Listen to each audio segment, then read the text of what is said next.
Hello there, my name is Sonia, and I thought I would send in my video as a response to Agnes Vivarelli's request that for people who are in the middle of their self-care, self-love journey, to talk a little bit about what it's been like for them, for those people who consider themselves a work in progress. I really wanted to put my story out there because I really identify with the kind of stories she wanted to hear. And I just wanted to share my story because I find that it's amazing. Based on all the differences we have as humans, like across the country, across nations, even political lines, gender roles, it's amazing to see that we all have almost the exact same problem. And I think as a collective consciousness, we have the same problem, which is the lack of self-love. So my story starts from being a very small child. I have suffered from extremely bad self-loathing, and that is because of some family issues and everything like that. But I cannot remember a memory that I've had where I felt confident as a kid. I always doubted myself. I was the biggest crybaby. I compared myself and was compared to my cousins constantly, and it was a difficult time. And I grew up finding different coping mechanisms for it, and to be honest with you, my whole life has just been trying to figure out why it is I dislike myself so much.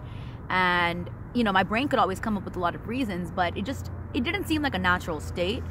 But I was also trying to figure out what the concrete reason is to love myself, because no one could ever give that to me until I saw Agnes. Until I really read up on Agnes. And I've been looking for answers, whether it's law of attraction, various spiritual practices. I've been looking for answers in a variety of different contexts, but until I found Agnes, I really didn't realize how important self-love is for manifestation. So the other thing about me is that I'm very, very boy crazy, and I've always had really bad, relationships, situations where it would just be failure to launch. I would like somebody and immediately they would be repelled. I mean, it wouldn't even make any sense. I'm like, you haven't even spoken to me yet and he's running away. And with friendships, I was ghosted a lot of the time. I could make friends really quickly, but then they would never stick around, and it was like the weirdest patterns. And like many commenters, I never believed it was actually self-love that was the missing piece. I'm like, well, okay, so if I love myself, how is that going to affect others? And I think there's an actual video Agnes has done on this as well, funnily enough.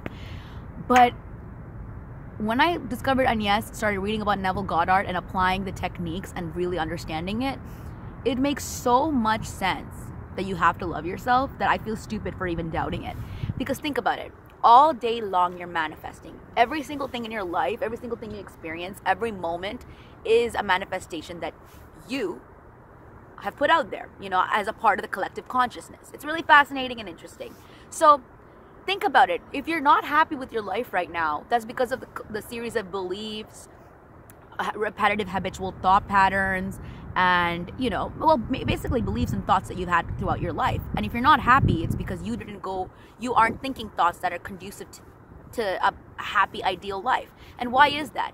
It's because deep down we don't think we deserve it. We don't think it's possible for us. And some of us struggle with self-love more than others, but I think we all could benefit from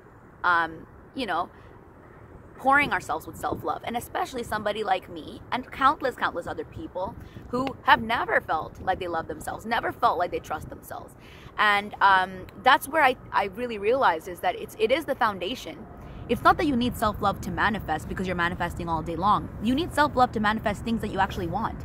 That's why I was always finding myself in half-baked situations. I would get a guy that I like to give me attention, but it was like the wrong attention, or it was not at the right time, or it was always falling flat, or something would go wrong. And it's because the stack of beliefs I have were not loving to myself, so I would attract these mixed bag situations.